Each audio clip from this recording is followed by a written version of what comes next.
Okay. So, kung meron po kayong, di ko alam po nasama na kayo ni Lennox doon sa messenger group. So, ilan na ng Nox? Lahat na nandito? Okay. Bilis Galing talaga ni Lennox. Hindi pa. Okay. Pero majority of you nandun na sa grupo. Okay. Meron po, pwede nyo po akong sundan sa PDF. Ginawa kong PDF itong PowerPoint. So at least kung kailangan nyong balikan lamang, at least mababalikan nyo yung ating pag-aaral. Okay. So tayo po ay nasa ika-8 na yata po ito na session natin. At iisa-isahin po natin ito. After this, ating aaralin yung how people change. Ito yung 3 trees. Yun po, mahalaga po na ating bibigyan ng oras yung pag-aaral po regarding that. Dahil unang-una, regarding that how people change na study, makikita natin yun yung application nito personal, and at the same time, you can run it also through with your friend o kaya sa cell ninyo, sa inyong mga kapatiran dito sa church para at least ma-assess nila yung kanilang mga heart at kung paano tayo tumugon. But before we study that, yung importanteng part po ng 3 trees po na yun, atin pong aaralin ngayon yung biblical view of self. Okay? So mahalaga po na maunawaan natin ang ating mga sarili kung sino po tayo. Dito po nagkakaroon ng problema ang maraming mga mananampalataya dahil kapag mali po yung kanilang pag-unawa sa kanilang mga sarili, magiging mali din po yung application natin doon sa mga bagay na dapat nating matutunan regarding application ng Word ni God. Okay? So, tamang understanding ng ating sarili, mas makakatulong ito sa ating paglago dahil makikita natin ang kalakihan ng ating Panginoong Jesus at yung kanyang ginawa sa atin at yung kanyang pagkilos din sa atin sa pamamagitan ng banal na Espiritu sa ating pagbabago. So, simulan ko lamang to. Kapag sinabing self, most of the time, ito po yung mga bagay na ating pong naririnig. Okay? Believe in yourself. Sino na nakarinig nito? Believe in yourself. Diba? Alam ko yun yung pananaw yata ni Eunice dahil believe in yourself. Nakatingin siya, parang hiyang-hiya siya kanina Kanta ba yan? Kantahin mo nga. May kanta nga yan? May kanta nga yan? Believe in yourself? Okay. Akala ko may kanta talaga siya Okay. You can do anything you put your mind to. Normally, ito yung mga mga psychology phrases na kanilang ginagamit to encourage someone. You're a gifted person, so go for it. Totoo ba yun? Gifted ka? Hindi gifted, special.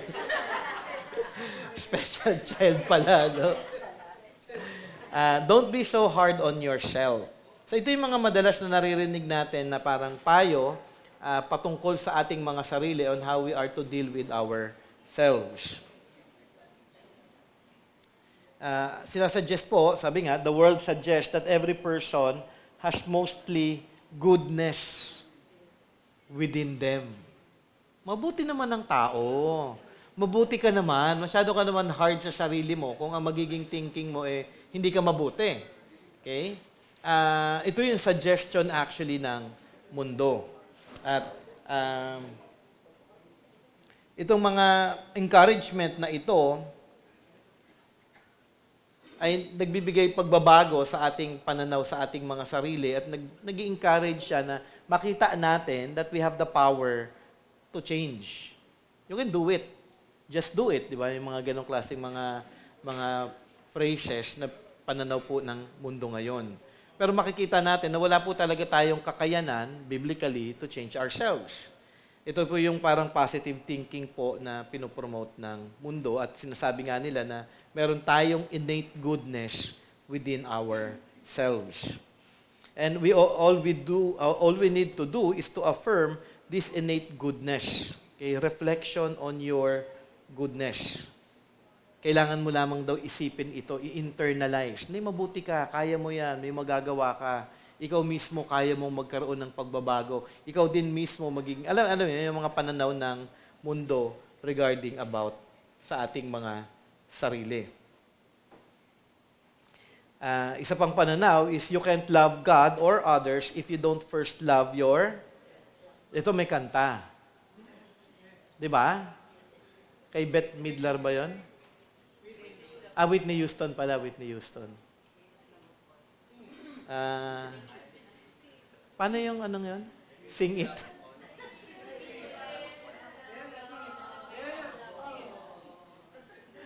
The greatest love of all is to love. Okay. So, hindi kasi ko worldly katulad ninyo na. Joke lang. Naalala ko, kinanta ko yan nung elementary eh.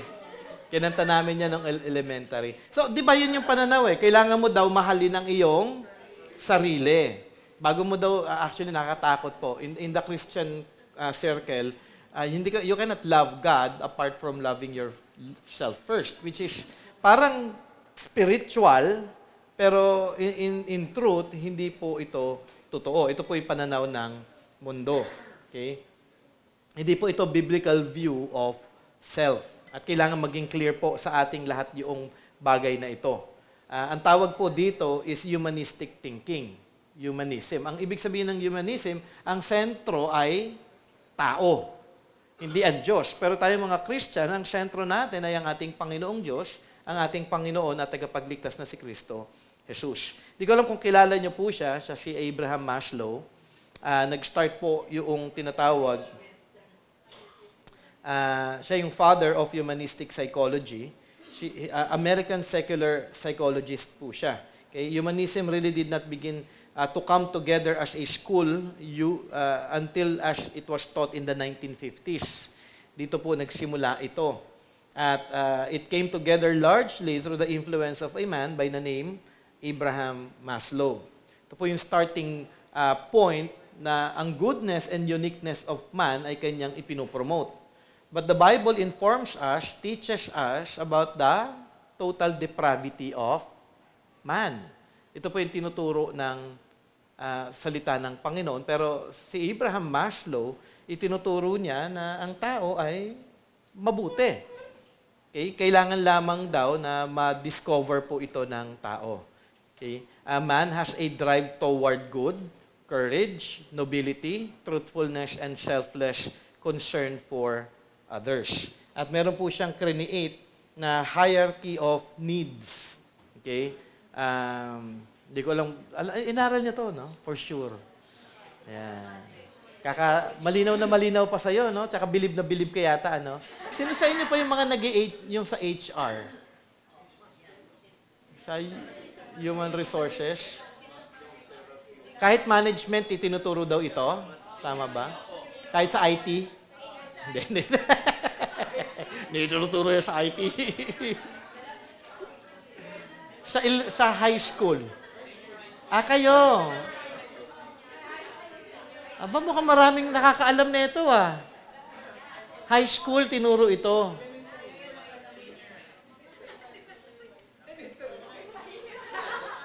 Parang hindi tinuro sa akin to nung high school.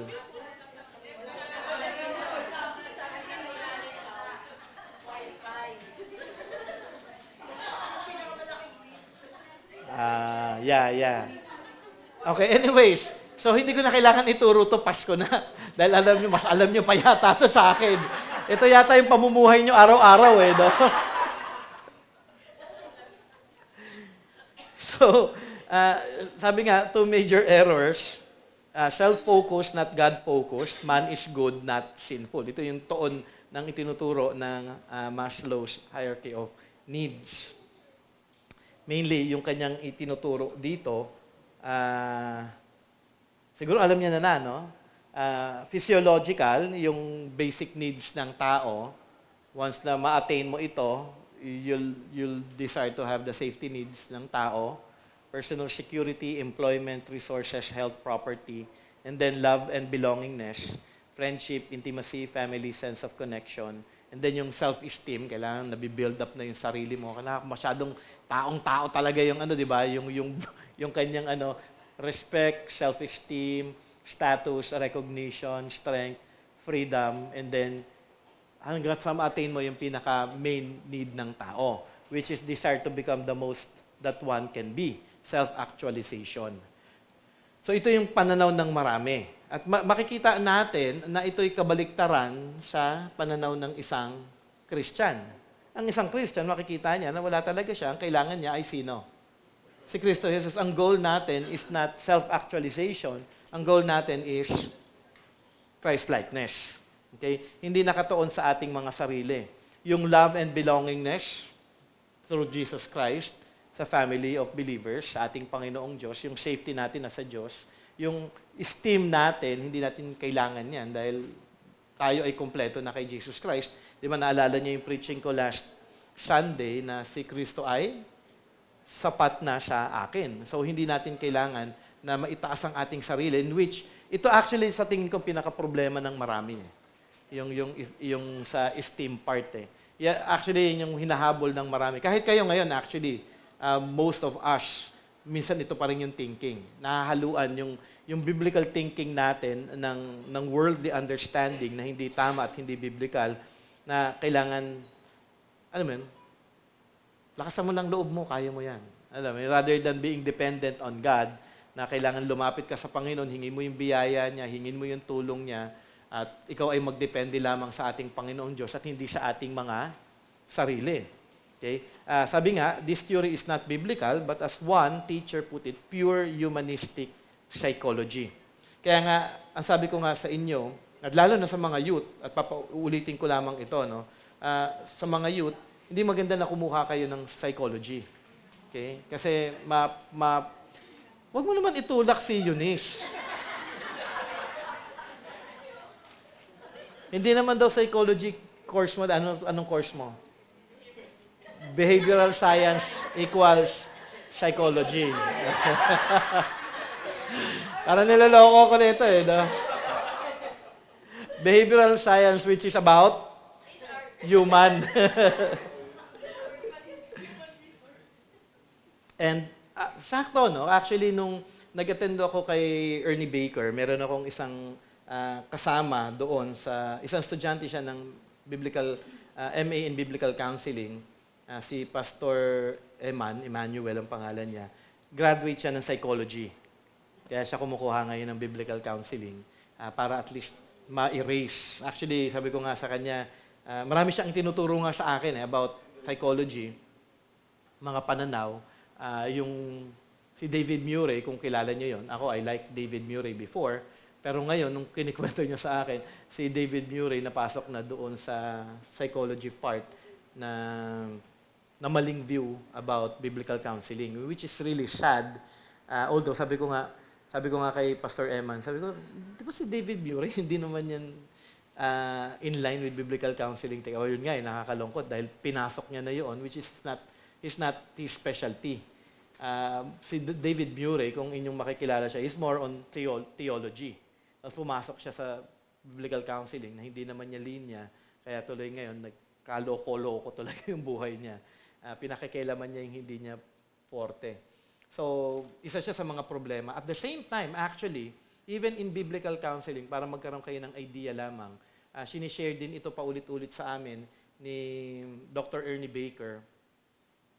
Sabi niya sa amin, I am right now in conflict, kasi inaaral namin is conflict resolution. Sabi niya, I am now in conflict with someone na kaibigan niya na nalihis na sa biblical counseling movement. Parang kilala ko na nga kung sino yung tinutukoy niya. At pinakita ko yung isang book na hinala ko, ito yung in conflict niya with that person. So hindi ko na sasabihin sa inyo, magiging chismis yun. Tapos tinanong ko lang sa kanya, Dr. Ernie, can you recommend this person sa akin? Kasi binili ko yung book na yun and I'm in that part of studying about yung giving medicines, yung prescriptions sa mga may sakit, kung is it biblical or is it not. Yun yung part ng inaaral ko sa biblical counseling ngayon. And then sabi niya, dyan na nagkakamali itong taong ito. And that person is part of CCEF.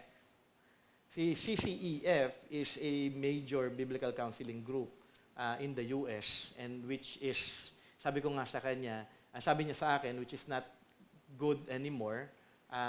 Sabi ko parang inantay lang nila na mawala yung pinaka-head nila, which is David Paulison. David Paulison is the one after J. Adams.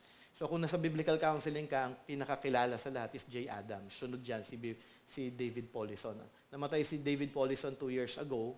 So after 2 years na mamatay si David Paulison, doon na nagka-problema yung CCEF. Lumabas na yung kanilang, may tinatawag silang holistic view. Yung dapat daw yung isang tao maging whole. Which is really unbiblical in terms of teaching. So napapasok na rin, ito nga yung mga ganitong klaseng view sa kanila. Kaya meron isang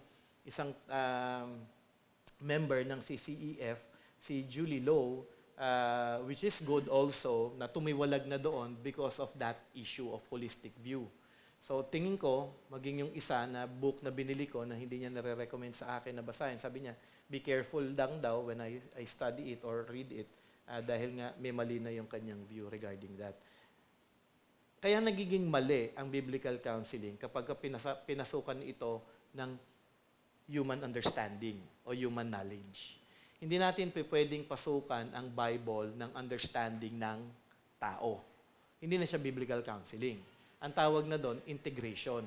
Integration of human belief, human understanding, and then the Bible. Integrationist ang tawag sa kanila. Dati ang CCEF is biblical counseling, pure Bible lamang sila, authoritative ang Bible, sufficient ang Bible in everything. Ngayon, pinasok na nila yung human wisdom or knowledge. Kaya ang tawag ngayon sa kanila, mahulog na sila ngayon sa integrationist movement. So, Bible and human understanding.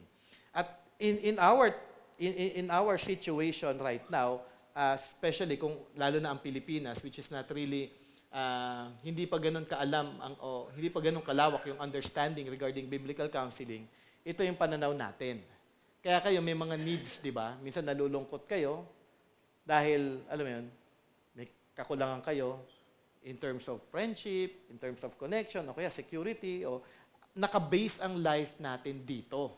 Kasi ito yung pananaw ng tao na dapat ang maging basis ng buhay natin ay ito. Pero ang basis dapat natin, kung tayo ay Christian na, wala na ito. Dahil nakadepende na tayo lahat sa ating Panginoong Diyos.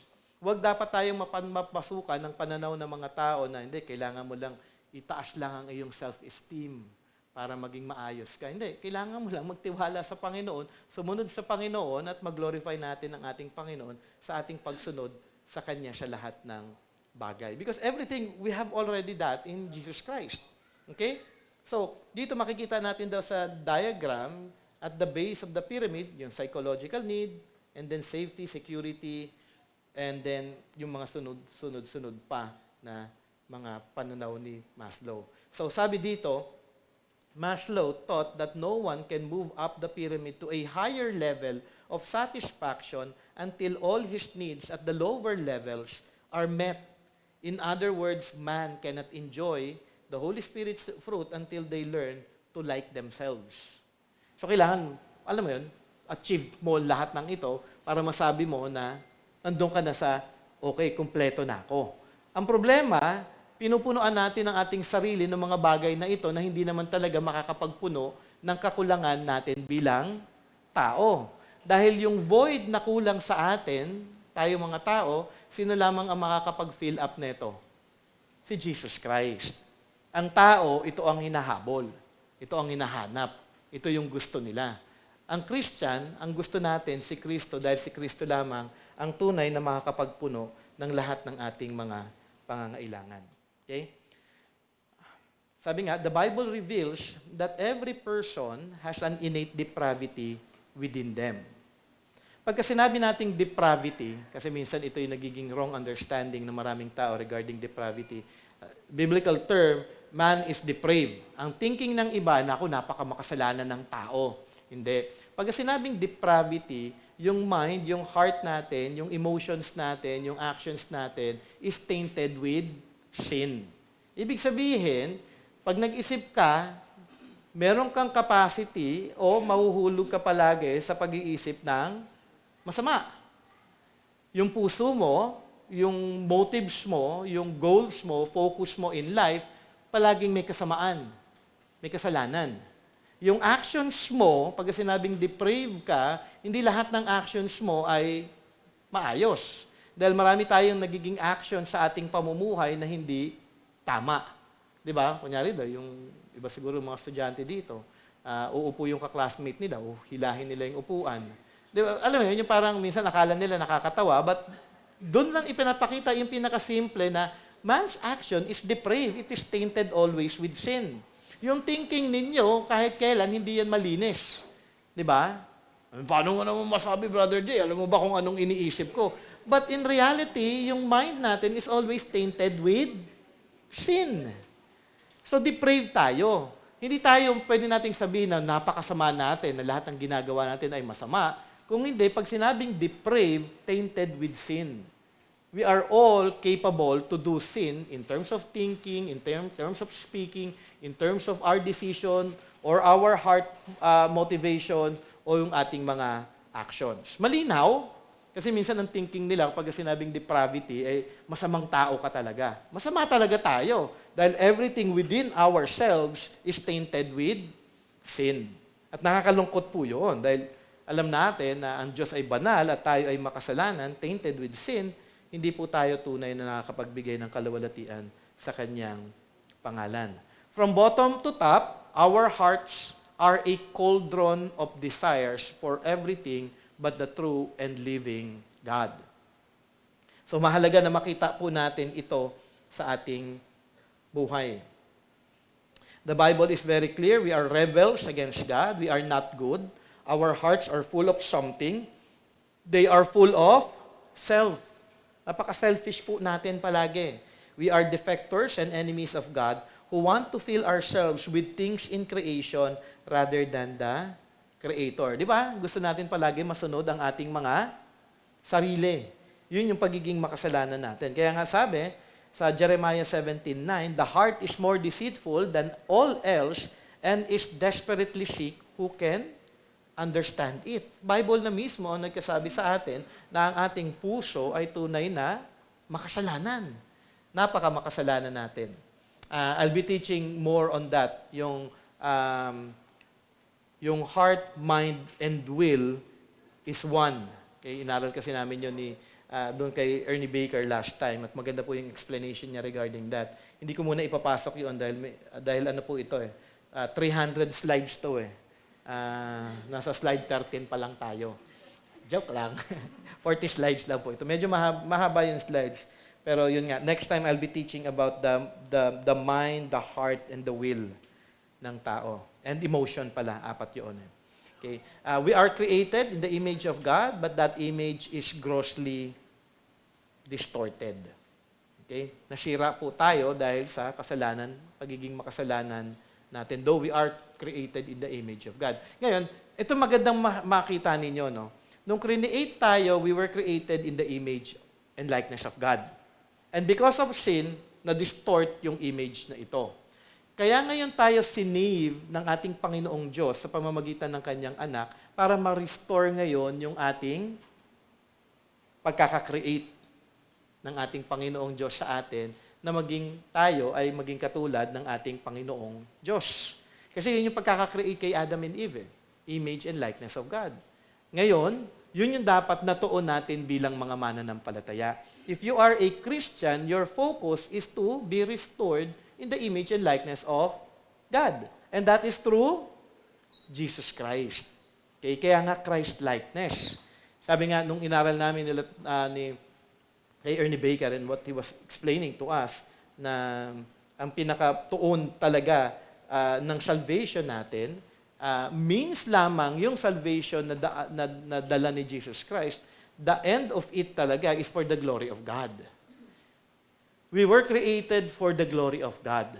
Di ba yung chief end of man? What is the chief end of man?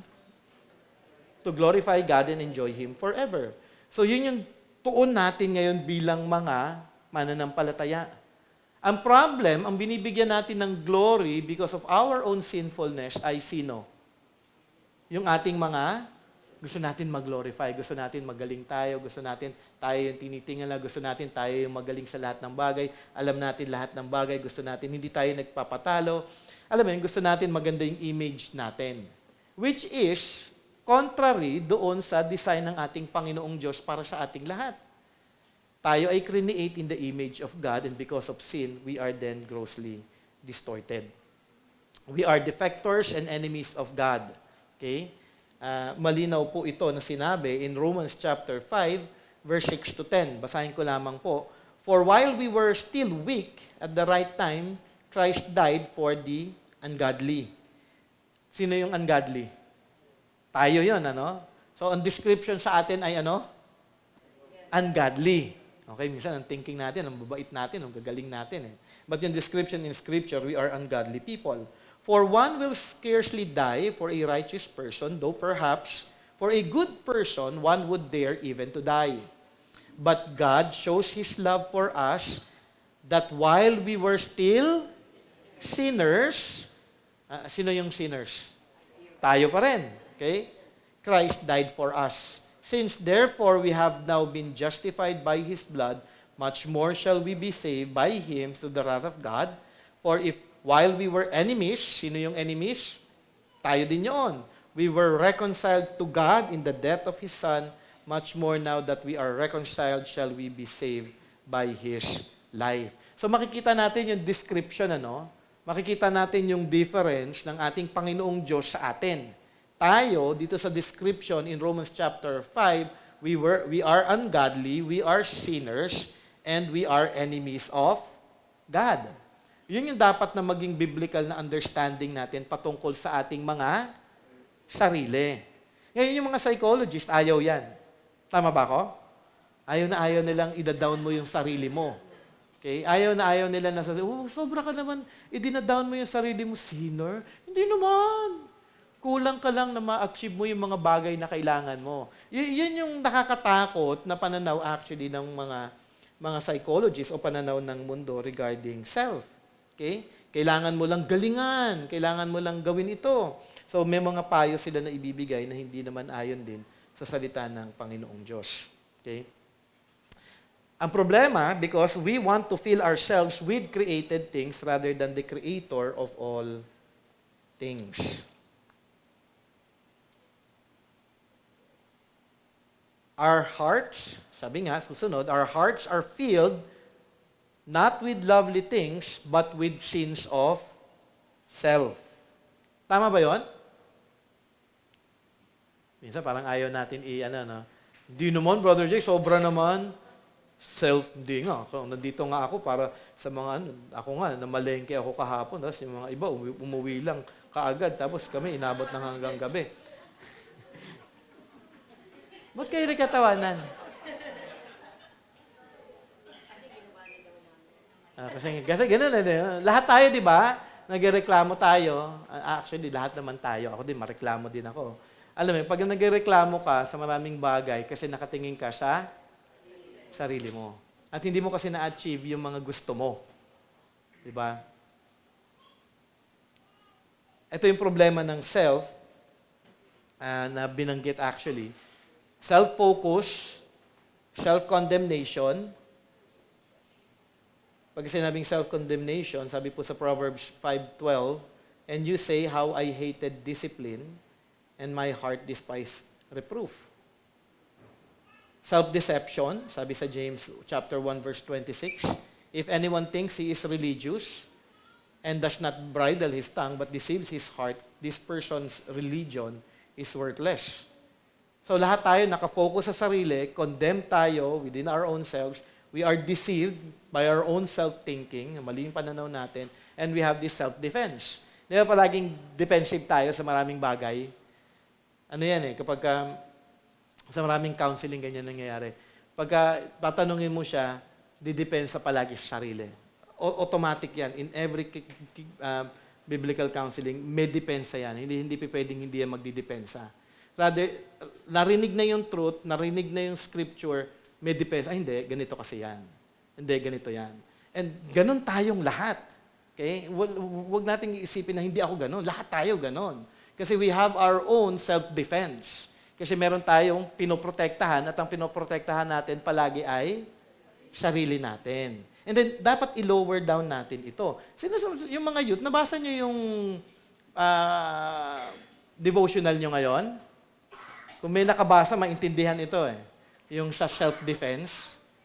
Andun yan, sabi ko, ang galing-galing naman ni Lord. Ituturo ko din yun, nasa devotional ng youth yun, na you are to lower down yourself. Huwag tayo magdepensa, lalo na kapag may binanggit na in scripture, parang si magandang example dito, naisip ko lang ngayon, si Job.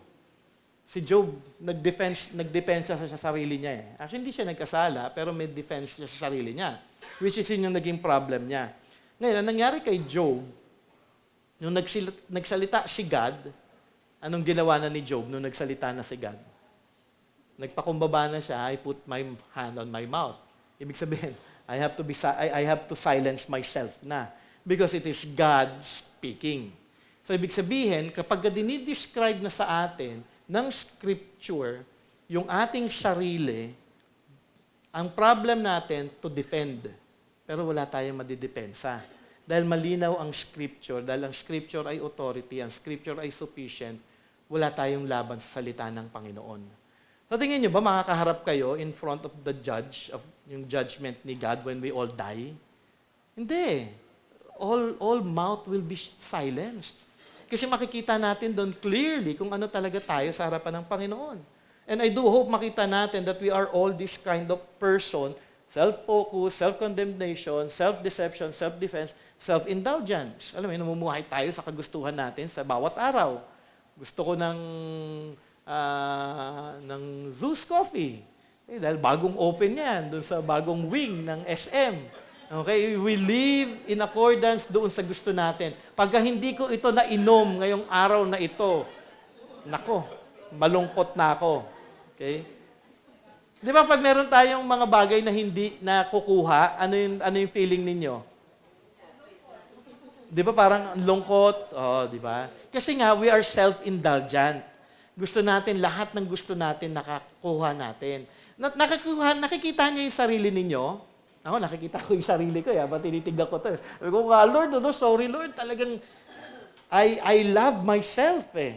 I really love myself. At ito talaga tayo as how the Bible describe a person. Self-pity, ito pinaka-paborito ng maraming mga tao eh. Yung kawawa naman ako. Kawawa. Parang awang-awa kayo ngayon sa sarili nyo ah. Kawawa ba kayo? May clover kayo, nguya kayo ng nguya, habang nagtuturo ako. Kawawa ako, hindi katulad nung sa kabila, Cheetos. Kami, clover. Wala sorry, sila bumili niyan eh. So, self-delusion. Delusional tayo, di ba? Ang feeling natin palagi, lalo na ngayon, magpapasukan.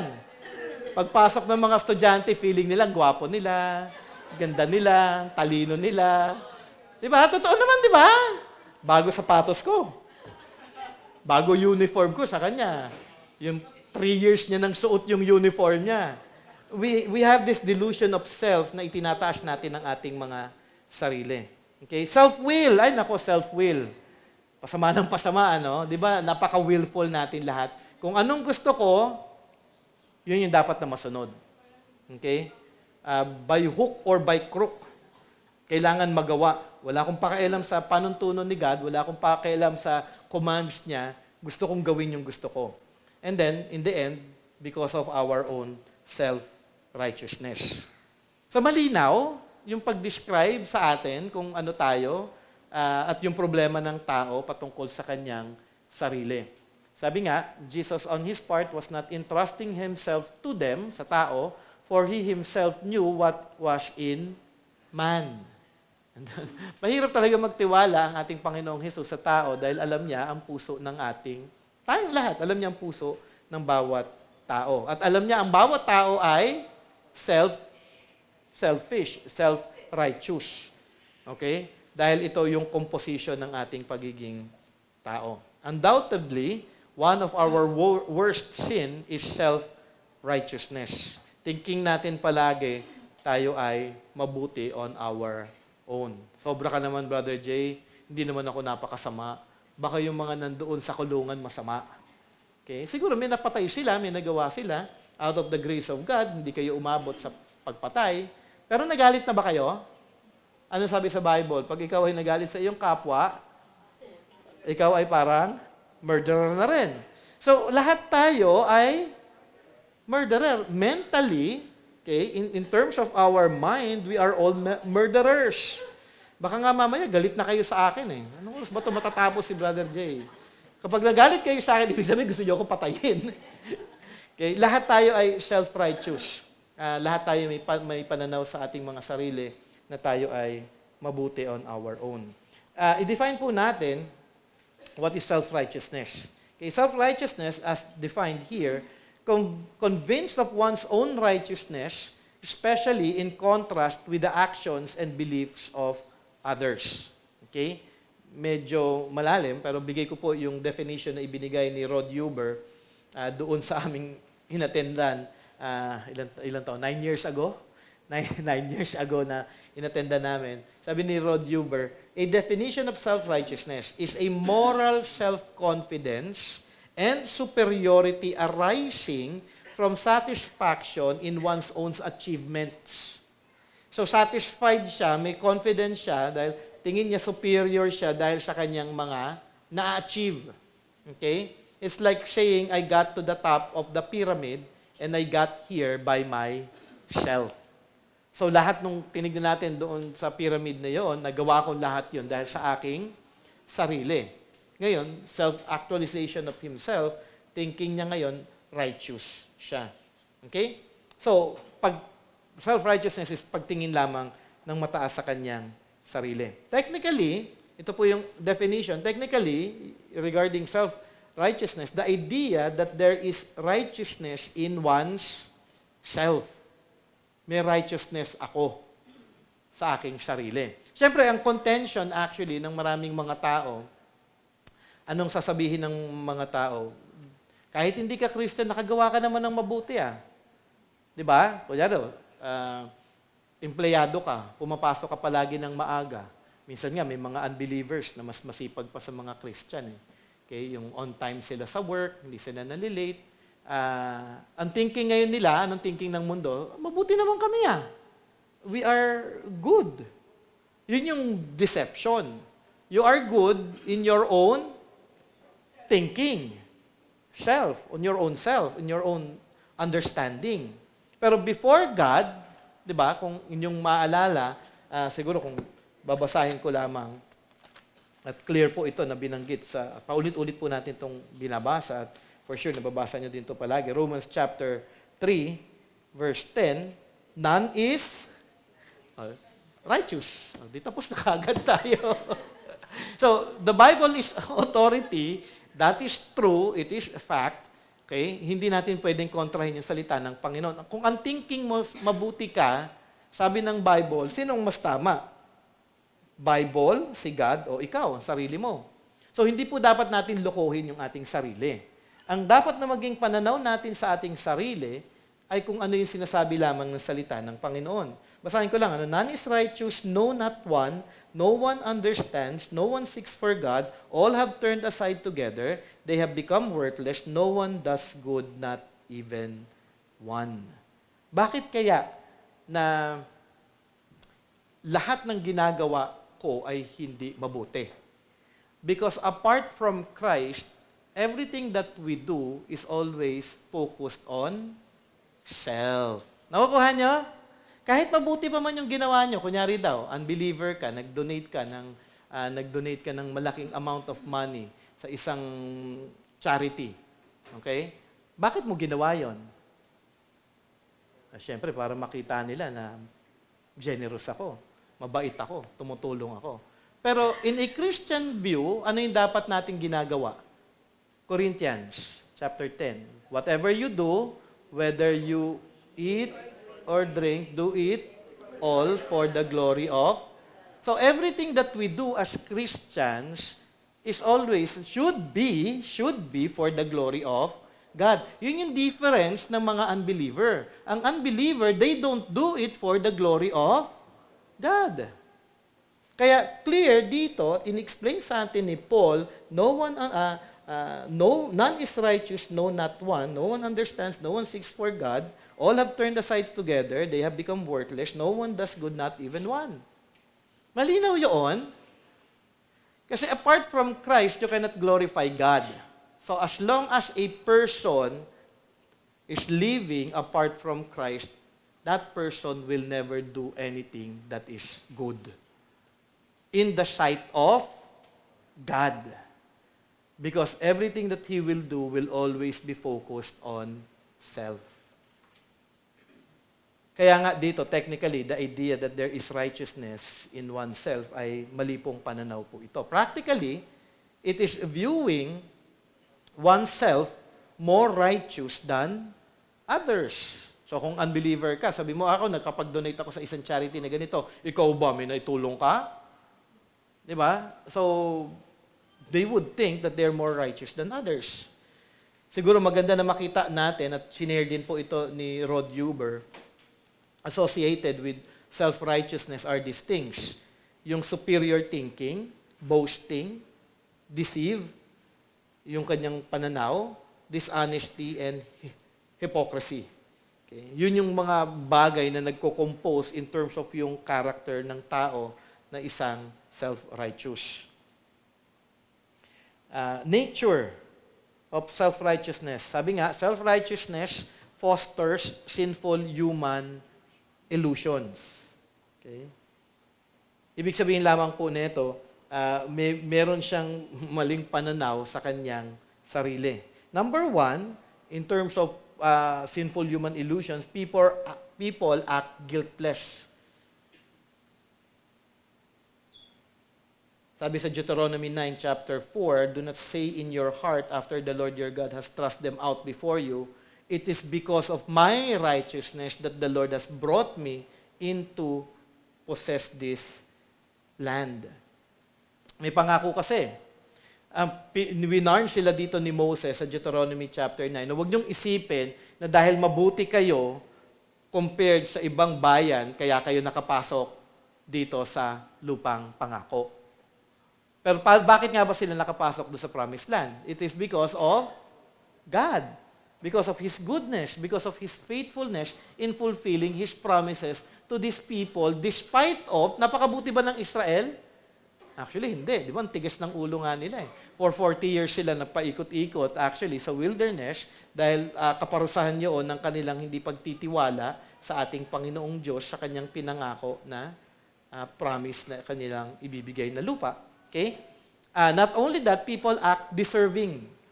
Ito yung sabi nga, and what are some of the results of selfishness, self-deception? Dahil yun daw isang malaki, man does not realize he has been deceived until he has been deceived. Jeremiah 17:9, the heart is deceitful above all things and desperately sick who can understand it. Ang feeling natin palagi, we deserve something. Diba? I deserve this. Dahil nagsweldo ko, may bonus ako, I deserve this. I deserve to have I deserve self-respect. Okay? Ganun palagi. But in reality, before God, what do we really deserve before a holy God? Punishment. Diba? Punishment. Dahil makasalanan tayo eh. That's what we really deserve. So everything that we receive, it's blessings. Huwag natin sabihin na, oh, praise God, deserve ka talaga ito, bait ko eh. Palagi ako nag-pray. Hindi ako katulad dito. Alam mo yun, palagi ko nag-a-attend, palagi ko nag-serve dito sa church, palagi kong alam niyo, kung kayo palagi nag-serve sa church, praise God, baka mamaya wala na mag-serve sa inyo, no? Pero, kumbaga gusto ko makita ninyo, we serve because we serve a holy God and because that is a privilege. Not because we want to receive something back in return. Okay? Paano kung wala talaga? Wala talagang marireceive from what we are serving. Okay lang yun. In reality, I deserve to be punished by God because of my sins. But because He has given me His Son by grace, Jesus Christ saved me and cleansed me from all of my sins. I have received forgiveness of my sins. Praise God lamang doon. Despite of my sinfulness, binigyan niya ako ng blessing. So people act deserving. Nakakalungkot, no? Lahat po tayo guilty dito. Tama ba? Lahat tayo may feeling na ganyan, I deserve this. I deserve this rest, Lord. Napakapagod na kasi ko talaga dyan sa church na yan. Ako yung maaga palagi dyan sa church na yan. Kahit nandiyan si Brother Jay, maaga pa rin ako sa kanya. We have that, illusions in our minds. And then people act sinless. Ayan, parang feeling ng marami, wala akong kasalanan. Baka siya may kasalanan, ako wala. So nakakatakot ang self-righteousness. Nakikita nyo, when we study it, and when we dissect the sin of self-righteousness, ito po yung tatlong bagay na ito, we are in something, in an illusion. We feel guiltless, we feel deserving, and we act sinless. Pero ano sabi sa 1 John? If we say we have no sin, we deceive ourselves. Lahat po tayo ay tunay na niloloko lamang ang ating mga sarili. Actually, kung inyong susuriin lang ang inyong mga puso, when every time when you do something, you ask yourself, did I do this for the glory of God? Am I doing this for His glory talaga? And is my motivation, my goal in doing all these things for the glory of God? Kaya when you cook for your family, are you doing it for the glory of God? O para gusto niyo ipakita, mas magaling ako magluto sa asawa ko? Diba? O kaya, ako guilty ako sa maraming mga bagay na ganito. Kunyari daw, ako malinis ako sa bahay. Kaya ako naglilinis kasi gusto ko ipakita malinis akong tao. Diba? Alam mo yun? Rather than thinking na, when I clean something, am I really doing it for the glory of God? Di ba, guilty tayong lahat dito. Nakakalungkot po, yung point na we think that we are sinless in a lot of things. But in reality, if we're going to look at our motives lamang, makikita natin, tainted talaga palagi ng kasalanan. And doon natin makikita, napaka-gracious at napaka-merciful ni God. Isipin nyo na lang, sa bawat wrong motives ninyo, na hindi nyo tuon for the glory of God, bilangin natin yon. Kung bibilangin lang natin yon, ang dami na noon. At karapat-dapat lamang na tayo ay talagang parusahan ng ating Panginoong Diyos. But still, God shows mercy, love toward us every day. Every day. Napakabuti ng Panginoon. Kaya huwag tayong feeling privilege. Huwag tayo parang feeling na parang dapat lang ganito ako, dapat lang ganyan ako. O kaya thinking mo palagi kang tama. No, we deserve God's judgment. But out of His mercy and love, napakabuti po ng Panginoon sa ating lahat. Siguro isang example is yung church ng Laodicea. Sabi dito sa Revelation 3:17-18. Because you say, ito, nakakatawa ko to, sana huwag tayo maging katulad ng church ng Laodicea. No? I am rich, and I have become wealthy, and have need of nothing. And you do not know that you are wretched, and miserable, and poor, and blind, and naked. Yun yung truth. And then deceived actually yung church ng Laodicea of thinking of something na hindi naman din talaga sila.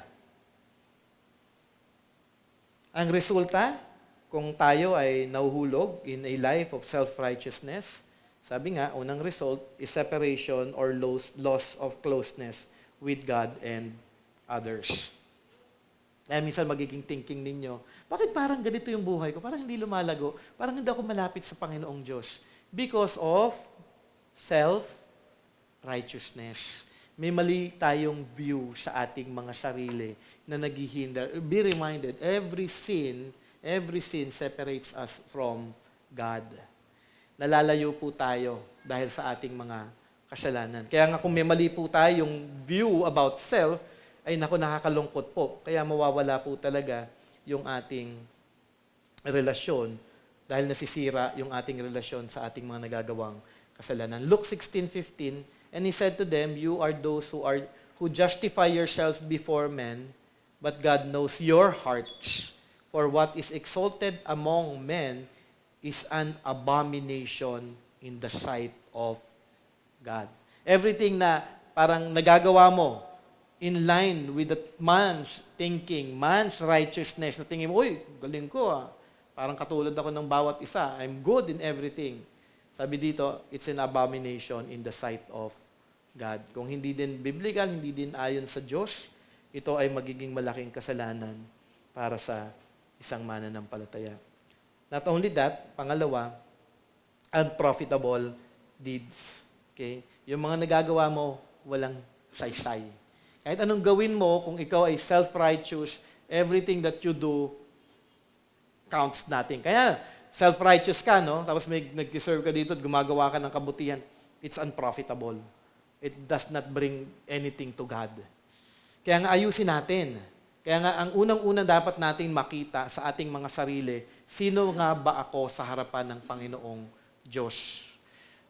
May counseling po ako na ipinasa sa akin, and I will be handling that counseling as a higher up. At nung binibigay sa akin yung details as an endorsement for that counseling, sabi ko nga, oh no, mukha ito isa sa problem actually. In every problem naman ng sin, may problem talaga ng self-righteousness in which na hindi niya nakikita. Nakakatakot talaga. Tinawagan ko nga siya, nangamusta ako sa kanya. Sabi ko, kumusta na? Ay nako, sabi niya, Brother Jay, hindi ko ma-describe ang sitwasyon ko ngayon dahil magulo. Sabi niya gano'n. So, lungkot na lungkot ako. Kinikwento ko nga kay Del yung bagay na yun. It's really sad na gano'n yung kanyang sitwasyon. Mainly, that person, ang kanyang thinking is so high of himself. Pag ang taas-taas talaga ng tingin mo sa sarili mo at wala kang humility in life, magulo talaga magiging buhay mo. Kaya nga,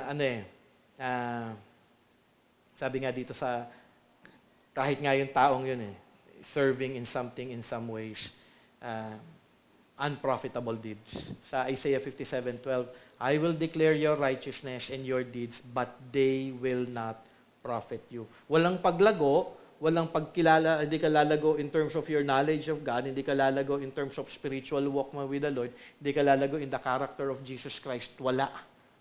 So kung may self-righteousness ka talaga, you will never experience transformation. You will never experience growth in Christ-likeness. Signs ng self-righteousness: complacency, uncritical satisfaction with oneself. Okay? Is revealed by one's self-satisfaction, a sense of having arrived, of not needing much else. Okay? Complacent ka na kasi, feeling mo, yung signs na ito, hindi ka na satisfy sa iyong buhay. Wala kang peace. Alam mo yon? Not only that, another sign of complacency is self-congratulation. Sending oneself messages a matter of excessive self-conceit. Parang pagtaas na lang sa sarili mo. Ang galing mo talaga. Nagawa mo na naman ng paraan itong problemang ito. Nagawa mo na naman ng magandang bagay itong mga taong ito. So, andun ka naman sa self-congratulation. Pero, self-righteous ka naman. Nakakatakot, ano? Napipicture niyo yung sarili ninyo. Self-satisfied ka na parang wala naman nangyayari sa buhay mo. Tapos may self-congratulations ka pa. Pero ikaw naman, punong-puno ng sarili mo.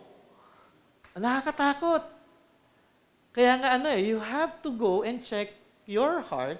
Maging ako, I check my heart then when I was studying this na, Lord, baka self-righteous ako at nandito ako, deceive ako sa aking sarili. Tapos self-promotion pa. Ay, kaya ko yan. Ayun, yung parang, ako ang sagot dyan. Kung may problema ka, ako yan. And then may self-expression pa. Self-promotion, sabi nga, pushing oneself as the standard or promoting one's own agenda to the hurt of others. So, ano yung parang pabida? Pabida ka palagi. Then self-expression. Sabi nga, one who is usually very free in expressing his own position. Parang wala siyang paggalang, hindi niya chine-check yung lalabas sa kanyang mga labi kung ito ba ay tama o mali, nakaka-encourage o hindi, kung makakasakit ba ito o hindi. Self-expression. Basta't ako, kung ano yung sinabi ko, yun na yun. Bahala ka na tumanggap ng aking mga sasabihin. Kung na-hurt ka, problema mo na. Yung parang hindi siya tumitingin sa iba. Another sign is comparison. Yung una is, sabi ko nga, complacency. Masyadong complacent siya sa kanyang sarili. Pangalawa is comparison. Noting the similarity in disapproving ways is revealed by... Ito yung mga tao na palaging kino-compare yung kanyang sarili sa iba. Iko-compare niya yung sarili niya sa kanya, hindi, mas mabuti naman ako. Ako ba, ba't ganito? Sila, hindi ganito. Ako, ganito ako. So, my righteousness. Okay? I am right and righteous and I get to define what is righteous. My practice, the way I do it is right. Ito yung tama. Okay? Tama ka naman, pero mas tama ito. Okay? Better than anyone else of doing it. Then, my interpretation. Ako lamang nakakaintindi nito. Ito yung tama. Ito yung dapat ninyong pakinggan. Not only that, my superiority. I am better than others. So, makikita natin yung kabigatan at kalakihan ngayon ng kasalanan ng self-righteousness. Kung mali ang iyong view of yourself, dito ka ngayon nahuhulog. Complacent ka sa sarili mo, at ikaw nagko-compare sa ibang mga tao dahil ang basihan mo ng kabutihan mo pagkumpara sa ibang mga tao. Okay? But the Bible says, siguro pwede nyo na lang tignan ito sa inyong mga Bible later on. May PDF na kayo. Natanggap nyo na ba sa messenger ninyo yung PDF nito? So makukuha naman nyo lahat ito. Siguro tignan na natin yung John 7:24. Do not judge according to the appearance, but judge with righteous judgment. So, ibig sabihin, yung judging with righteous judgment should always be based on Scripture. Not because of that person.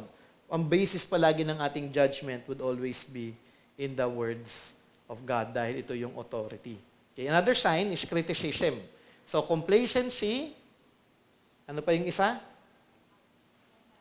Comparison, ito naman yung criticism. Ito yung palaging, alam niyo na siguro yung word na palaging nagki-criticize. Wala siyang ginawa kung hindi mag-criticize sa ginagawa ng iba. So yung mga self-righteous na tao, ganito siya. Yung example is yung prodigal son, yung older brother. Anong ginawa lang nung older brother? Kasi di ba, siya yung picture of self-righteousness. Siya din yung picture actually ng Pharisee, kung alam niya yung parable na yon. Anong ginawa niya? Wala siyang ginawa kung hindi i-criticize. Bakit ito gagawin niya? Bakit ganito? Bakit ganyan? So ito yung example na dinidisapprove niya yung ibang mga bagay at puno siya ng kritisismo sa ibang mga tao. Sorry. Okay. Ito, the older brother criticized his younger brother. Bakit mo papatayin yung... bakit tayo magkakatay? Bakit tayo mag-celebrate? Nilustay niya lahat ng pera mo. Imbis na maging masaya siya, na bumalik yung kanyang kapatid, okay? Krinisisize niya yung kabutihan ng kanyang ama. Bakit mo gagawin to? Kinuha niya yung mana niya, hindi ka papatay. In their culture, at that time, parang sinabi mo sa tatay mo, kapag kinuha mo, habang buhay pa yung tatay mo, kukunin mo yung mana, parang sinasabi niya at that time, mamatay ka na. Basahin niyo actually yung book, magandang book ng kay John MacArthur, yung regarding dito sa prodigal son na ito. Ay, napakaganda ng pagkaka-explain niya doon. Medyo makapal siya, pero yung parable na yun, yung sa prodigal son na book ni John MacArthur, siguro siya lang yung pwedeng maging standard of explaining kung ano talaga. Kasi may historical and cultural background doon na ipinapakita. Okay? Merriment and party. Bakit sila nagsasaya? Okay? At yung pag-honor sa kanyang kapatid. So, natin nakita yung signs. Natin titignan ngayon yung obstacle. Self-righteousness is a serious obstacle in coming to the cross. Kaya nga marami na mga unbelievers, because of their self-righteousness, hindi talaga sila naliligtas. Alam mo yun, it hinders. Ngayon, kung ikaw ay Christian at namumuhay ka in self-righteousness, hindi ka din lalago in terms of growth in your walk with the Lord. Hindi din mag-grow yung gospel na siyang nagligtas sa iyong buhay. Okay? Sabi nga, for the word of the cross is foolishness to those who are perishing, but to us who are being saved, it is the power of God. Kung ano man yung sinasabi sa atin ng cross, ng gospel, anong sinasabi sa atin ng gospel? Ang tao ay makasalanan. Okay, foolishness yon para sa mga tao. 'Di ba? Kung inyong titignan, hindi naman kami masama. Mabuti naman kaming mga tao. 'Di ba? Kung inyong titignan, ang pananaw ng maraming hindi mananampalataya. But for us, okay, it is the power of God. Lord, thank you for allowing me to see kung sino ko talaga sa iyong harapan. Alam niyo, napakalaking blessing na makita ninyo na kayo ay makasalanan. Napakalaking blessing yun. Kung hindi nyo pa nakikita na kayo ay makasalanan talaga sa harapan ng ating Panginoon, ipag-pray ninyo na, Lord, tulungan niyo po ako na makita nga ang tunay kong katayuan sa inyong harapan. Because humility can only help you. Humility is the only way for you to come before the throne of grace. Apart from humility talaga, apart from the grace of God granting you humility, hindi nyo talaga makikita ang kagandahan ng ginawa ni Kristo Jesus. Ngayon, kung may self-righteousness, may true righteousness. And true righteousness only comes from God. Kaya hindi ito manggagaling sa ating mga sarili. May problema tayo ng self-righteousness, but praise God, sa Scripture, sa kanyang salita, kanyang inihayag kung ano yung true righteousness. Kung ano yung true righteousness. True righteousness is not a result of human, simulan ko lang muna dito. Romans 3:20, for by works of the law, no human being will be justified in his sight, since through the law comes knowledge of sin. So hindi, sa pagsunod ng law, ikaw nagiging righteous. Ang trabaho ng law is for us to reveal our sin. Kasi in every law, pinapakita na hindi mo ito nasunod. Okay? Not only that, Ephesians, ito malinaw po sa Ephesians 2:8-9, alam niyo lahat. For by grace you have been saved through faith, and this is not your own doing. It is the gift of God, not a result of works, so that no one may boast. Titus chapter 3 verse 5, He saved us not because of works done by us in righteousness, but according to His own mercy, by the washing of regeneration and renewal of the Holy Spirit. So true righteousness, as we know, comes from God. Okay? Its characteristics, not a result of human effort. Hindi ko na kung nasama ko yun. Hindi. Not a result of human effort, 2 Corinthians 5:21, for our sake, He made Him to be sin who knew no sin, so that in Him we might become the righteousness of God. Si Kristo naging makasalanan para sa atin, para si Kristo ay maging ating righteousness. Okay? It's not a result of human effort, it is because of the life of Jesus Christ. Okay? Not only that, sabi nga, only found in Jesus Christ. John 16:8-11, and when He comes, He will convict the world concerning sin and righteousness and judgment. Concerning sin, because they do not believe in me. Concerning righteousness, ito yung sinasabi. Pagdating sa righteousness, sabi dito, because I go to the Father and you will see me no longer. Ibig sabihin, nung sinabi ni Jesus Christ ito, concerning righteousness, ginawa ko na ito para sa inyo kasi nakabalik ako sa Ama. Kaya ako nakabalik sa Ama dahil inaccept niya yung aking sacrifice at inaccept niya yung aking perfect righteousness. Sino ba pwedeng makalapit lang sa harapan ng Panginoong Diyos na banal? Ang isang tao na perfect ang kanyang righteousness. So sinasabi dito ni Jesus Christ, concerning sin, because they did not believe me, kaya may judgment sila. Concerning righteousness, because I go to the Father and you will see me no longer. Dahil siya ay nakabalik na at kasama niya ng ating Diyos Ama. At walang pwedeng makalapit na isang tao na may kasalanan. Okay? And then concerning judgment, because the ruler of this world is judge. So yung righteousness na ating hinahanap, kanino lamang matatagpuan? Kay Jesus Christ. Wala tayong righteousness, kailangan natin yung alien. Naaral to ng youth nung, di ba, nung youth retreat ninyo. kailangan natin righteousness, alien righteousness, which comes from Jesus Christ. I have faith in Jesus Christ. I have faith that Jesus Christ lived a perfect life for me. Yun yung kaya ang object ng faith natin is the Lord Jesus Christ.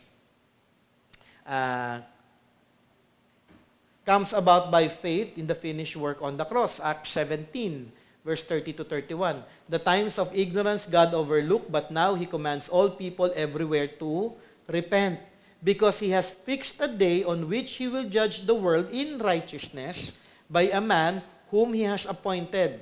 And of this He has given assurance to all by raising Him from the dead. So dahil nagawa na ni Jesus Christ ang lahat, namatay siya para sa ating mga kasalanan, muli siyang nabuhay, doon tayo ngayon nagkaroon ng righteousness sa kanyang muling pagkabuhay. Not only that, lastly, it is received in humility. Luke 18, 9 to 14, He also told this parable to some who trusted themselves. Inaral namin dito sa youth retreat. He also told this parable to some who trusted in themselves that they were righteous. So yung parable is about righteousness. Thinking nila na self-righteous sila. And treated others with contempt. Verse 10, 2 men went up into the temple to pray, one Pharisee and the other a tax collector. The Pharisee, standing by himself, prayed, Thus, God, I thank you that I am not like other men, extortioners, unjust, adulterers, or even like this tax collector. Verse 12, I fast a week, I give tithes of all that I get, but the tax collector, standing far off, would not even lift up his eyes to heaven, but beat his breast, saying, God, be merciful to me, a sinner. I tell you, this man went down to his own house justified, rather than the other. For everyone who exalts himself will be humbled, but the one who humbles himself will be exalted. We have to humble ourselves before the Lord. Ipag-pray po natin yung bagay po na yun. Kasi madalas, ang thinking natin, tayo po ay tunay na mabuti sa ating mga sarili. So, not a result, true righteousness, not a result of human effort, only found in Jesus Christ, comes about by faith in the finished work of the cross, and it is received in humility. Righteousness is a gift to receive from God through the gospel. Okay? So gusto niyo ng righteousness? It can only be received through the gospel. Ano yung desire ng ating Diyos Ama para sa atin upang tayo ay kanyang tanggapin? Perfect righteousness. Okay? Yun yung panuntunan, yun yung pamantayan. Hindi righteousness of our own thinking, pero perfect righteousness ang nais ng Panginoong Diyos bago niya tayo tatanggapin. At ito ay matatagpuan lamang sa kanyang mabuting balita na nanggagaling kay Kristo Jesus. Philippians 3:9 sabi, not having a righteousness of my own derived from the law, si Paul yung nagsasalita dito, but that which is through faith in Christ. So yung righteousness na hinahanap ni God, na acceptable kay God, matatagpuan lamang kay Jesus Christ. And that is through faith. The righteousness which comes from God on the basis of faith. Malinaw yun? Kung righteousness ang pag-uusapan, kanino matatagpuan ito? Kay Kristo Jesus lamang, at matatanggap natin ito through faith, by believing. Lord, I am a sinner, I am a rebel, I am an enemy of you. Lord, forgive me of my sins. And Lord, hindi po ako talaga namuhay ng matuwid dahil sabi sa Romans 3, no one does good, no not even one. No one is righteous, O God. But I have received the righteousness as a gift from Jesus Christ, and I believe that righteousness comes from the Lord Jesus Christ. Malinaw yun. Importante po ito, no? Because this is the gospel, eh. Kasi dapat po mawala po yun sa ating pananaw na tayo ay mabuti o tayo ay righteous. Maganda na makita natin kung meron man righteousness ako, tanging kay Kristo lamang ito matatagpuan. In ending, dito lang po ako mag-end. Mga 25 pa na slides. Sinama ko lang yung mga importante lang. Wonderfully, there are two sides of viewing ourselves in the light of the gospel. Sinner and beloved by God. Okay? Sabi dito, for example, seeking own glory, personal pleasure, getting our own way, and self-righteousness. Makikita natin ito sa Galatians 5:19-21, yung innate tendencies of even believers. Sabi doon, Galatians 5:19-21, now the works of the flesh are evident, sexual immorality, impurity, sensuality, idolatry, sorcery, enmity, strife, jealousy, fits of anger, rivalries, dissensions, divisions, envy, drunkenness, orgies, and things like this. I warn you, as I warned you before, that those who do such things will not inherit the kingdom of God.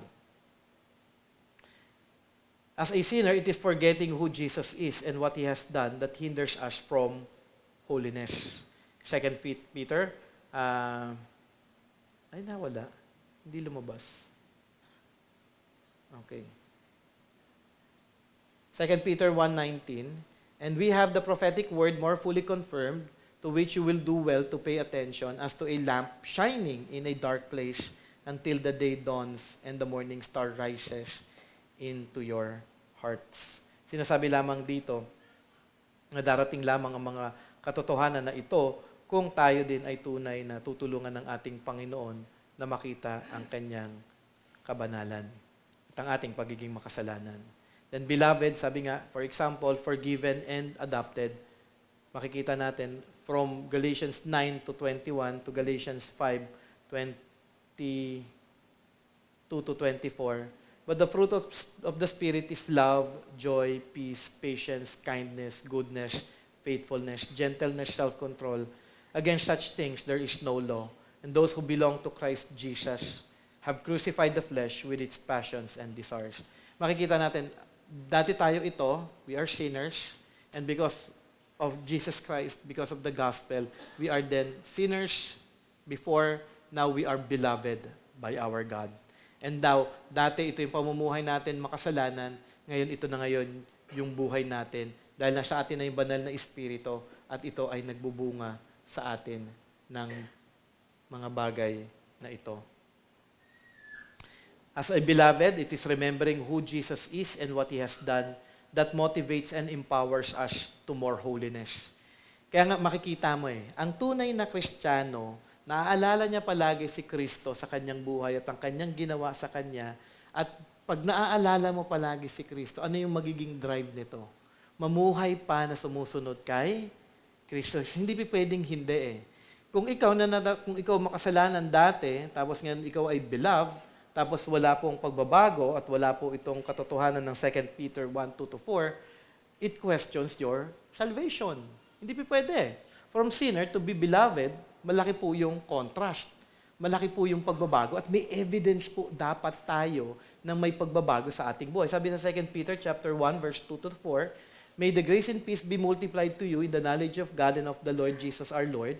His divine power has granted to us all things that pertain to life and godliness through the knowledge of Him who called us to His own glory and excellence, by which He has granted to us His precious and very great promises, so that through them you may become partakers of the divine nature, having escaped from the corruption that is in the world because of its sinful desires. So dito sinasabi, dati makasalanan ka, ngayon natanggap mo na ang lahat ng biyaya sa Panginoon, pwede ka nang mamuhay sa mga katotohanan ito at sa mga pangakong ito. Kaya nga dito sinabi, binigay yung precious and very great promises, so that through them, ito yung purpose kung bakit binigay yung promises na ito, so that through them, you may become partakers of the divine nature. Para ikaw din mamuhay ng may kabanalan. Ibinigay sa atin ang lahat ng bagay ng ating Panginoong Jesus nung tayo ay naligtas para tayo ay maging kaisa sa Kanyang kabanalan. Yun yung buhay natin. Dapat tayo namumuhay na ngayon sa kabanalan. From sinners to beloved. Okay? As a sinner, another contrast, this should make us the most humble people on earth. Okay? Sabi sa 1 Timothy 1:15-16, the saying is trustworthy, and deserving of full acceptance, that Christ Jesus came into the world to save sinners, of whom I am the foremost. Si Paul ang nagkasalita dito, but I received mercy. For this reason, that in me as the foremost, Jesus Christ might display His perfect patience as an example to those who were to believe in Him for eternal life. As a beloved, knowing that you are a sinner, it should drive us more to Christ. Lord, wala po ako talaga. Napakamakasalanan ko lamang po. But Lord, thank you. Kaya nga dito makikita natin si Paul. Anong description niya sa kanyang sarili? Sinners of whom I am the... Si Paul yan, ha? Wala po siyang pagmamataas sa kanyang sarili. Kundi lalo siyang nagdadrive na lumapit sa Panginoon dahil may tama siyang pagkilala sa kanyang sarili.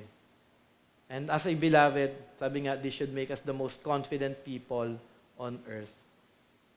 Bahagi din po ito na ating binasa sa 1 Timothy 1:15, na ang ating confidence ay hindi na sa ating mga sarili, at tayo ngayon ay nakakaharap na at makakalakad na ng tama dahil sa ating Panginoong Jesus.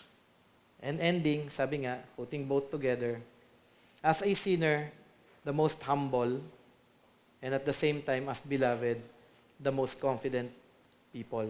Okay, fights fear in us. So, ibig sabihin, kung tama ang biblical view of self mo, ikaw ay makasalanan, ang resulta dapat ay humility. Meron bang pwedeng ipagmayabang isang taong napakamakasalanan? Wala kang pwedeng ipagmayabang. Kung hindi, magiging humble ka lang. Kundi sa bawat araw na namumuhay ka, Lord, wala akong pwedeng ipagmayabang. Wala akong pwedeng ipagmalaki dahil wala po talaga ako sa inyong harapan. Kung ano man ang nagagawa ko, ito'y dahil biyaya niyo lamang sa akin. Kung ano man kabutihan na nagagawa ko, ito'y dahil sa ginawa ni Kristo Jesus para sa akin. Kaya wala pwede pong magmayabang sa atin.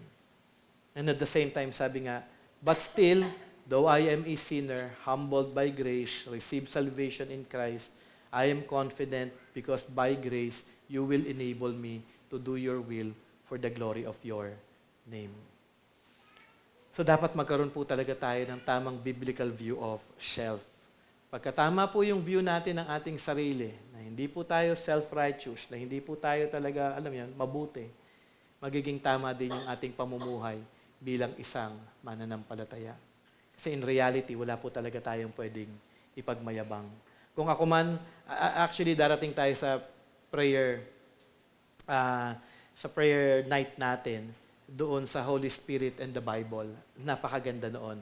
Actually, nung inaral ko yon at tinuro ko yon actually sa Hayarak, sa midweek service ng Hayarak, napaka-humbling talaga. Na everything that I know in the Bible cannot be attested from myself.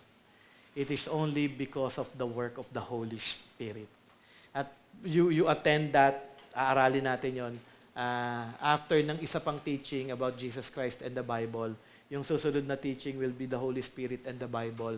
And I'll be explaining doon sa teaching na yon kung ano yung role ng Holy Spirit sa ating mga mananampalataya. And knowing the role of the Holy Spirit in us, ma-humble ka talaga. Na wala ka talagang, wala kang pwedeng ipagmayabang. Kahit nasabihin ko pa na, hindi, malawak ang library ko ng Logos. Ang dami kong book, ang dami kong magagandang mga libro. I have everything that I need na pwede kong aralin nandito na naka-ready na for me. Even you have all of those things. If you will not acknowledge the Holy Spirit, that it is Him teaching you and enabling you to understand everything, baliwala ang lahat ng yan. Kaya nga we cannot take pride of anything. Lahat talaga galing lang sa Panginoon. And you have to see yourself na wala ka at kailangan mo lamang ang righteousness ni Jesus Christ. And apart from the righteousness of Christ, hindi ka din talaga makakalapit ng tama sa harapan ng ating Panginoong Diyos. Okay? Lastly, sabi nga, John 17:17, sanctify them in the truth. Your word is... Question before we end. May question po ba?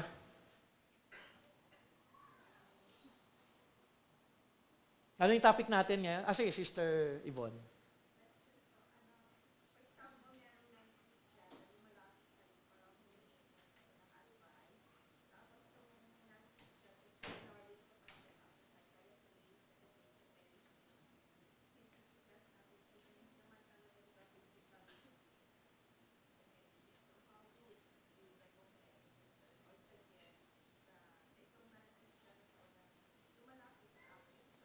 naghihingi ng advice. Hindi natin pakikialaman yung medicines. Okay?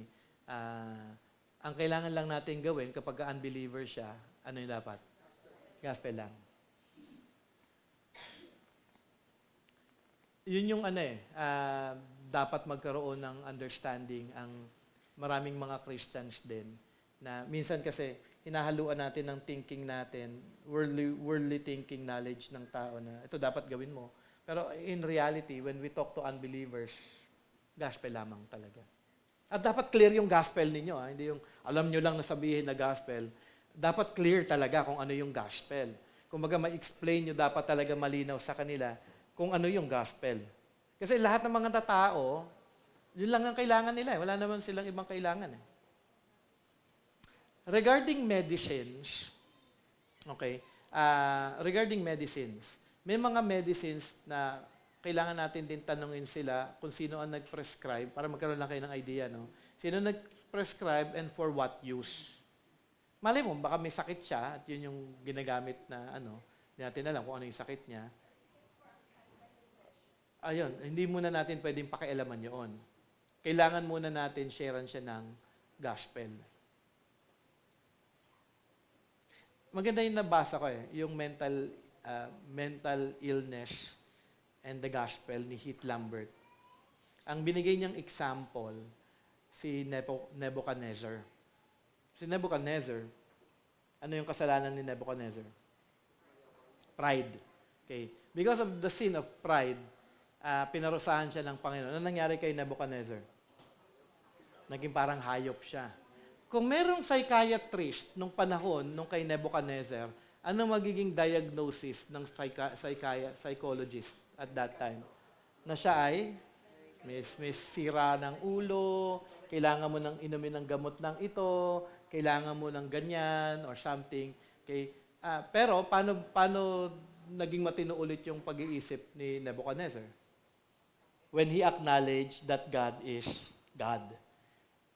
Ang problem ng tao kung bakit may mental illness sila is because of their relationship with God. Kaya yung mga malalapit sa atin na may mga sasabihin nilang may mental illness sila, maliban na lang kung talagang mentally retarded yung kanilang case. Alam mo yun, na bagok ang ulo, meron case talaga na, alam mo yun, serious injury, kaya meron silang mga pag-iisip na ganito. O kaya, pagka sinabi na nating, ano yung kay, yung sa kaibigan ni Mama, yung lalaki, na, anong sakit yon? Dementia ba yon? Hindi, si Romy Olivia. Ano yung sakit niya? Dementia, no? Dahil matanda na. Although hindi naman ganun katanda si Brother Romy. Pero yun, may dementia na siya. Ayun, sickness yon. Hindi siya psychological mental illness. Dementia is sickness talaga. So, ibig sabihin, physiologically speaking, physically, sickness yon. Kailangan ng gamot talaga doon. Okay? Kasi nagdi-deteriorate yung kanyang utak Ayun, kailangan niya ng gamot. Yun, kahit share mo lang share ng gospel, nagdi-deteriorate na talaga yung kanyang pag-iisip, mahihirapan ka na talaga. Grace na lang ni God, na alam mo yon, matulungan siya. Pero may kasagutan palagi sa mga mental illness issue, hindi psychologist ang kailangan o psychiatrist. Kailangan lamang nila maging tama ang kanilang relasyon sa Diyos.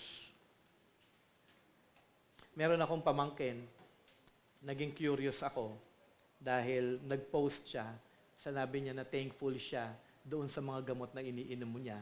At dahil sa iniinom niyang mga gamot, ay nagiging matino siya. Alam mo yun, parang okay siya. Parang okay siya in some ways. And then, minessage ko siya, tinanong ko siya, ano yung mga gamot na iniinom mo? Okay? So, nung tinanong ko si Del, although hindi naman lahat madi-describe ni Del, kung anong klaseng gamot yung kanyang iniinom, pero may mga nabanggit lamang si Del, hindi niya alam lahat. Pero yung pamangking ko, ang sabi niya sa akin, baka kayo alam niyo yung gamot na ito. Ito, psychologist na ito. Psycho lang yan. valproic acid and quetiapine. Yun yung dalawang iniinom niyang gamot para makalma siya. Ano yan? Yun din yung iniinom mo. Yung valproic acid. Quetiapine, yun yung... Ayun yung pampakalma. Wala kasi kung alam dyan eh. Kaya inaaral ko siya ngayon eh, yung prescriptions and medications regarding those things.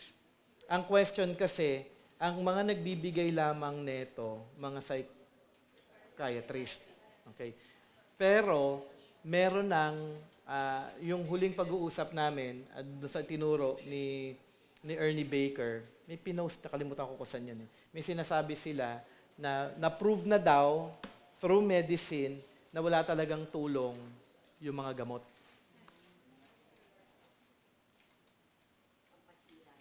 Wala siya talaga. So, pera lang yan eh.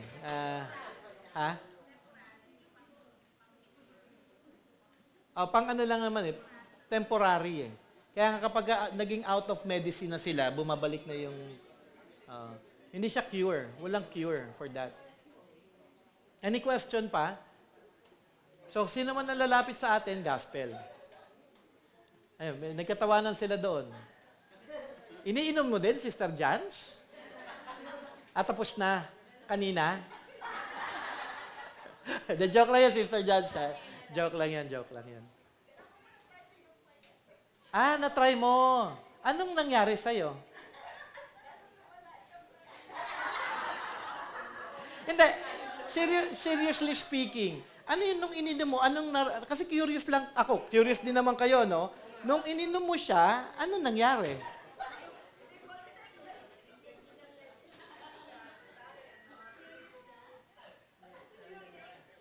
Curious. Para makatulog. So ngayon hindi ka nakatake, kaya kagising. Ngayon, alam na natin kung bakit ganyan si Sister Yvonne. Pero mas masaya kami, Sister Yvonne, nang ganyan ka.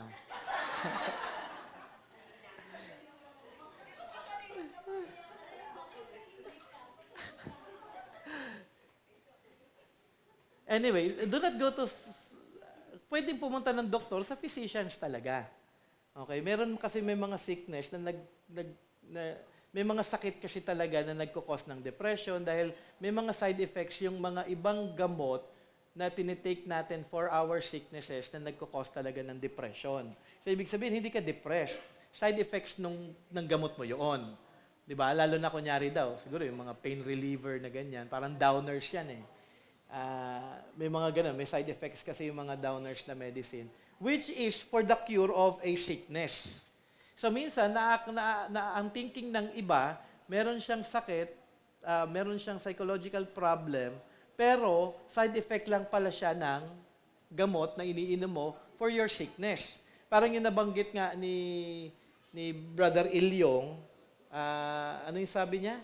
Sino yung nandito? Yung solo Christ, yung mga young adults? Yung may mga diabetes daw, mainit ang ulo.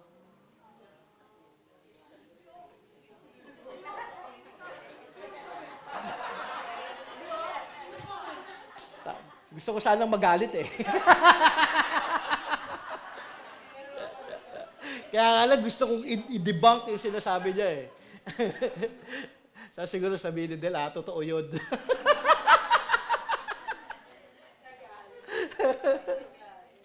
So alam mo na ngayon, Han. Side effects pala yun. So may reason ako ngayon.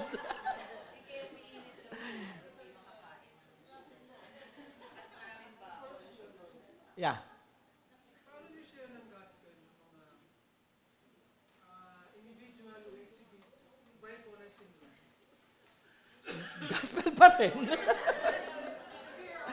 Hindi, ano yan eh. Ipabago-bago yung mood nila. Hindi, tatahimikan mo siya yung mood niya maayos.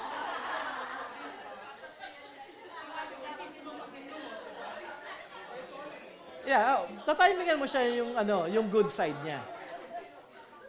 Actually, kaya nga ito, sinasabi ko kapag may lumapit sa inyo na nagtitake siya ng medicine, huwag niyo muna siyang paalisin doon sa meds niya. Hindi tayo doktor. Hindi natin 'yun mamaya pinatigil mo, bigla pa lang may reason pala talaga kung bakit ano. Pero ito yung point doon. Hayaan natin siya in meds. Dahil kapag in meds siya, mas sober yung thinking niya.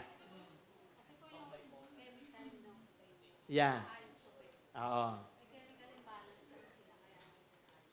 Yeah. Pero yun nga, yan yung dinidebunk ngayon ng biblical counseling na it's not chemical imbalance. Hindi siya chemical imbalance. It's the sinfulness of the heart. Ibig sabihin ba si Nebuchadnezzar may chemical imbalance? Hindi. Wala siyang tamang relationship kay God.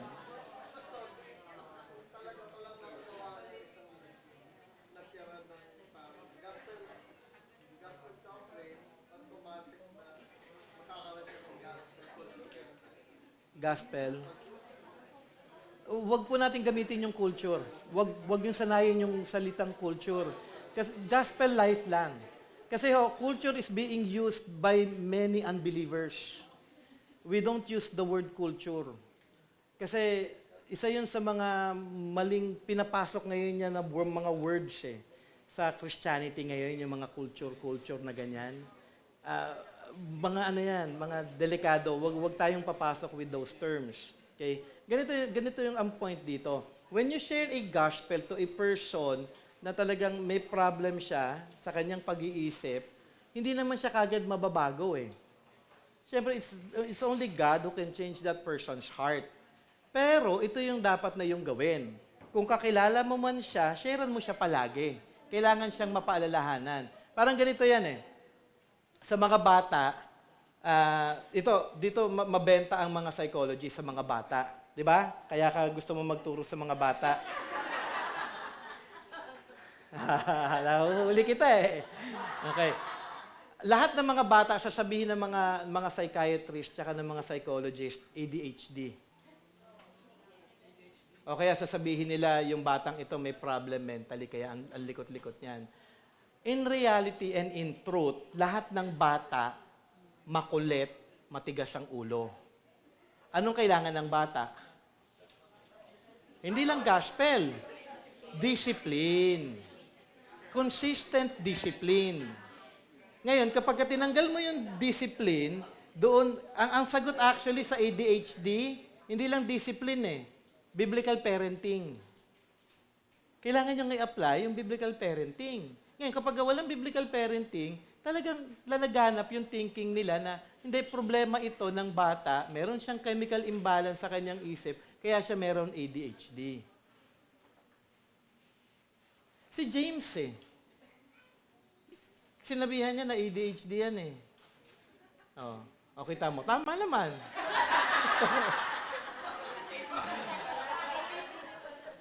Hindi, yung case niya, ang sagot namin doon sa sinabi ng doktor, biblical parenting. Discipline. 'Di ba? You experience discipline. And hard discipline, 'di ba? Every time na may konting katigasan ng ulo, palo. Every time na may disobedience siya na matigas ang ulo niya, palo. And through that, and through those discipline, hindi naman, okay lang naman, James, di ba, pag-usapan natin, it helped you to be in a way na magkaroon ka talaga ng tamang perspective of who you are before God. Di ba? Now you saw that yourself that you are a sinner. Yun lang yun Kumbaga, dapat makita lamang ng bata na yung kanyang ginagawa. Kaya nga for example, gumising yung anak mo, nagtatantrums, palo. You don't have any right na mag-tantrums because you have everything in life. Kasi pag hinahayaan mo mag-tantrums ang bata, gagawin na lang niya yan palagi. Pagsasabihan mo siya, you cannot do that. You stop that. You stop that. Hindi pa pwedeng hahayaan nyo yung bata. Why? Pag ang bata nagka-tantrums, anong ginagawa ng marami? Ibinibigay yung yun. Kaya ngayon, problemadong maraming magulang. Tapos sisisihin ninyo, ay, ang tigas ng ulo ng batang ito. Hindi, disiplinahin nyo. Ano ba ang tantrums? Is it sin or not? Sin. Oh. Pag sin, may reason ka to discipline. At sabihin mo, anak, you cannot do that, you cannot make a tantrum because that is sin against God. You are to stop it. Now, if you don't want to receive any discipline or any palo from me, then you are not to make tantrums. Simple.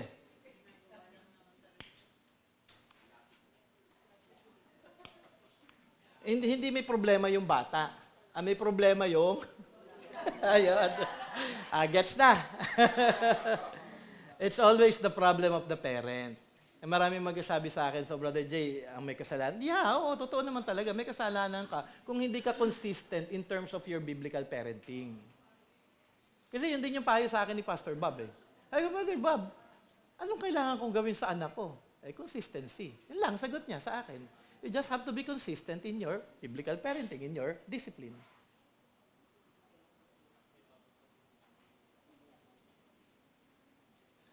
Di ba, James? So actually, kay James, I'm so happy. Hindi man siya, alam mo yun, perfect son. Wala naman perfect son. But he knows how to obey. He knows how to obey. Because part yun ng responsibility ko as an elder.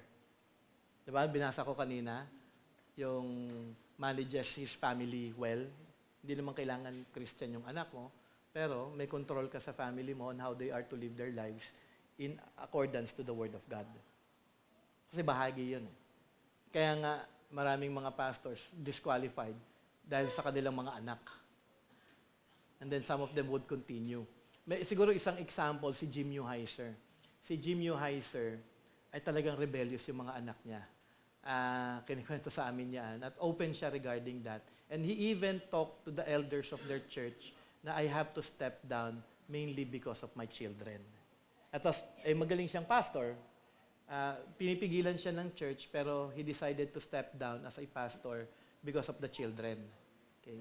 Ngayon, ang ginagawa niya, dahil hindi naman siya qualified to be an elder, naging biblical counselor siya. Ngayon, meron siyang turo, which is sa ACBC, about that topic. At yun yung in-schedule ko, na-aatinan ko. Kasi maganda yan eh. Yung how to handle your children, lalo na kung adults na, tapos disobedient pa sila. May biblical counseling sa ganun eh. And ginawa niyang life niya yun na parang experience niya in life and then teaching the other biblical counselors on how to handle talaga children. Ano yun, matindi yan yung mga anak nun. Katulad na lang, parang disrespectful. Kwento lang sa akin ni Pastor Bob. Dumating daw sila, ang daming luggages. Siyempre, galing sila Pastor Bob, mga luggages, binababa. Dumaan lang daw. Lalaki yun mga yun, malalaki. Hindi na daw bumate. Ilang beses na naging visitor si Pastor Bob. Alam nila kung sino si Pastor Bob. Wala lang. Ganun ka disrespectful. Yun yung kinikwento sa akin ni Pastor Bob. Brother Jay, sabi niya, Jay, iba talaga yung anak ni Jim Neuheiser. Sabi niya, sa ating mga Pilipino, sa atin, no? Iba ang culture ng iba yung pananaw ng mga Americans regarding children. Sa atin yun, hindi pwede yan. Kakabastusan yung ginagawa mo. Kaya kung minsan tayong mga Pilipino, yung mga nakagawian natin, minsan parang mas okay pa eh. Mas okay pa. Pero lalaki na, doon pa nakatira sa bahay nila. Pero yun nga. Anyway, sige. Any last question before we end? So, biblical view of self. Lahat tayo makasalanan. Lahat tayo self-righteous. We are all sinners. We need the righteousness of Jesus Christ. Wala tayong pwedeng ipagmalaki.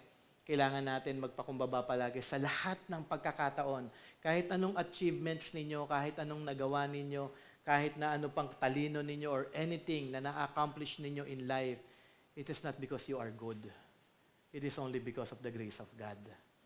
Okay? Mahalaga na maalala po natin yon kasi lahat tayo ay mayabang. Lahat po tayo mayabang. Wala pong exempted sa atin. Lahat po tayo talaga mayabang. Kaya kailangan natin mapaalalahanan palagi ang ating sarili na tayo ay makasalanan. At kailangan natin si Kristo Jesus. Let us pray. Lord, once again, thank you for teaching us. Help us, Lord God, to live a life that is submitted, Lord God, to your word. Help us, Lord God, to see yung truth po ninyo na aming pong naya-apply sa aming mga buhay lamang. At ito po yung aming maging pananaw sa bawat araw. Lahat po kami ay mayabang, Panginoon Ama. Patawarin niyo po kami, O Diyos. Linisin niyo po kami sa mga ipinakita at itinuro po ninyo, sa mga ebidensya po ng kayabangan ng self-righteousness na ito sa aming buhay. Nawa, wag niyo po kaming hayaan na maging bulag. Pero turuan niyo po kami na makita ang aming mga puso, ang aming mga sarili, ang aming mga motibasyon, ang aming mga pananalita, ang laman ng aming mga iniisip, Panginoon Ama, na kung ito po ay hindi na ayon sa inyong salita, tulungan niyo po kami na makita ito dahil magre-resulta lamang po ito ng kayabangan pa at mas lalo pang kayabangan sa aming mga buhay. So kaawaan niyo po kami, Panginoon Ama, at tulungan na sa bawat araw mamuhay ng ayon lamang sa kabanalan ni Kristo Jesus, na sinusunod siya, imitating Christ, Lord God, so that we may always, Lord God, look upon you and to live our lives, Lord God, in accordance to your word, to give you glory in everything. Thank you, Lord God, for your word, and help us, Lord God, to apply everything na amin pong natutunan sa aming buhay. This we pray in Jesus' name. Amen and amen. So, good